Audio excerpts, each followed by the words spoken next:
ODDSBODKINS takes you back to the exploitative world of the carnival attractions to bring you the top 10 most famous sideshow freaks of all time.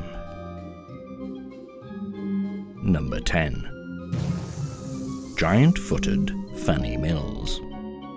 Fanny Mills developed Milroy's disease at a young age, her feet swelling so much that her makeshift shoes were reportedly made from the skins of 3 mountain goats. When she finally lost the ability to walk unassisted, giant-footed Fanny resorted to exhibiting herself at various dime museums. Although the museum promoters sensationally offered $5,000 to any man willing to marry her, giant-footed Fanny Mills was happily married, retiring a wealthy woman in 1892. Number 9. The Lobster Boy. Grady Stiles Jr. was born with electrodactyly, a condition that sees the hands and feet fuse into claws. Stiles had little option but to join a travelling carnival, working his way up to top billing as the Lobster Boy. As an adult, Stiles was an abusive alcoholic. On the eve of his daughter's wedding, he shot and killed her husband-to-be. Confessing to the crime, he was convicted of third-degree murder, receiving just 15 years probation due to his condition. Stiles met his own grisly end while watching TV in his trailer. A sideshow performer, hired by his wife, shot him 3 times in the back of the head. Number 8. The Camel Girl. Ella Harper's contribution to the bygone freak shows was an orthopedic condition which caused her knees to bend backwards, forcing her to walk on all 4s. Oh my god, look at that. She joined the Nickel Plate Circus, where, as the Camel Girl, she soon became star of the show. The high wages provided by the circus proprietor allowed her to achieve her ambition when she finally left the circus at the age of 16 to attend high school. Number 7. The Human Unicorn. In 1930, a photograph landed on the desk of Robert Ripley of a farmer in Manchukuo, China. Taken by a travelling Russian banker, the photograph shows a farmer, normal in every respect apart from a huge horn on the back of his head. Ripley offered a cash reward to anyone who could bring the farmer, known only as Wang, to the United States for an appearance in his auditorium. But Wang, possibly the only man whose head ever came with its own handle, disappeared from the public eye in the early 1930s and was never heard from again. Number 6. General Tom Thumb. Charles Sherwood Stratton stubbornly stopped growing when he was 6 months old, and by his 18th birthday was measured at just 2 feet 8.5 inches. No amount of coaxing could persuade him to grow any higher.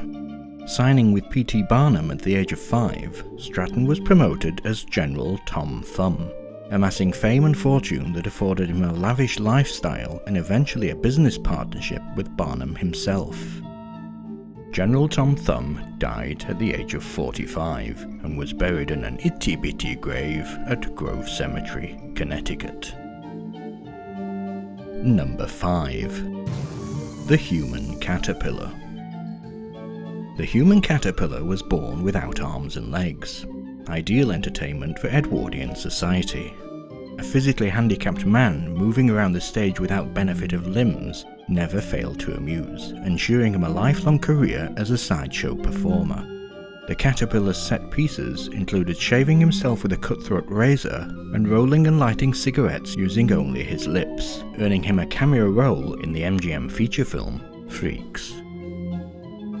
Number 4. The Four-Legged Lady. Myrtle Corbin was born with 4 legs, 2 more than was strictly necessary. A dipygus with 2 separate pelvises side by side from the waist down, able to move her inner legs, but a little bit disappointing for walking. Myrtle entered the Coney Island sideshow as the 4-legged girl from Texas when she was just 13, proving so popular that rival showmen faked their own 4-legged ladies to lure back the customers.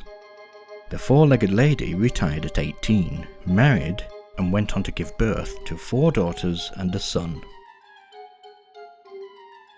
Number 3.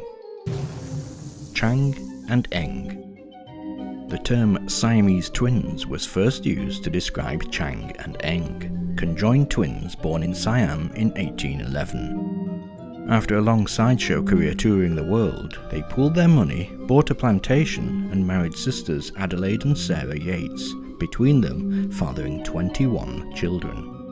Sharing the same marriage bed night after night may well have been a contributing factor to the rift that developed between the sisters, who moved into separate houses, Chang and Eng visiting them each in turn. On a cold January night in 1874, Eng woke to discover Chang had passed away in the night.